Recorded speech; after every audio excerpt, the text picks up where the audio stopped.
Hello મિત્રો, સાંજે જો આપણે ઓલા ઘરે જમવા ગયા હતા, કેમ કે ત્યાં મહેમાન આવ્યા હતા તો ફ્રૂટ સ્લાટ ને એવું બધું હતું, તો મજા આવી ગઈ જમવાની આપણે.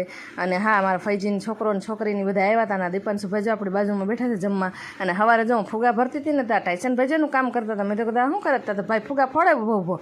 પછી એને છે ને ધૂળેથી અને રમવું હતું કલરથી ફુગાથી, એટલે મેં હાલો તારે પહેલાં ધૂળેથી આવી ગઈ લાગે, ચાલે હું તને રમાડું હાલ. એટલે ઓમ પાણીથી આગો ભાગે, પણ જો હવે આવી રીતના ફુગા દે ને તો મજા આવે. પોચું પોચું લાગે તેને આમ બીક લાગે કે આ શું છે, ખાવાનું છે શું છે. બેકવાર આમથી આમ રમે તો દાંત બેહાડીને ફુગા ફોડી નાખીને પાછો લેવા આવે. અને આપણે જો રંગ લઈને ઓલા ઘરે રમવા માટે ગયા હતા, હર્ષુભાઈને વિશાલે બે શરૂઆત કરી હતી હોળીની. અને આજે મસ્ત મજાના કલર છે, નવરંગી કલર છે ને મજા આવે કલર રમવાની. એકવાર વરસમાં રમવાનું આવે તો મોજ માણીને રમી લેવાય. અને હજી આના બ્લોક તો આજે આવશે, કાલે આવતીકાલે, કેમ કે આ બહુ મોટો બ્લોક થઈ ગયો છે. અને હા, જો બધાએ કલરની શરૂઆત કરી દીધી ને આપણે દીપાંશુભાઈ પાસે શરૂઆત કરી, મેં ભાઈ લગાડ મને કલર હાલો. અને જો મસ્ત મજાના આપણે બધા કલરથી રમતા હતા. અને વરસમાં એકવાર રમવાનું હોય તો મન ખોલીને રમી લેવાય. એટલે જો મજા આવી ગઈ. જો હર્ષુભાઈને બધાએ કલર લગાડ્યો. અમે બહાર ન રમવા જાય, પણ અમે ઘરના બધા રમીએ, અમને મજા આવી જાય કલર રમવાની.